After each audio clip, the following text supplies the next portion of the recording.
how to disable Quick Add on Snapchat. So go ahead and launch the Snapchat application, which is located on the upper left corner. Now tap the gear icon seen on the upper right corner. Now scroll down until you're under the privacy control section. So under this, you will find the See Me in Quick Add.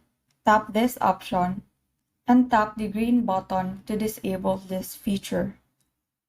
So if this method does not work, just go back and then scroll down until you see the account actions. So under this, you will find the contact syncing option. So just tap the toggle button beside Share Contacts with Snapchat. Then tap Confirm.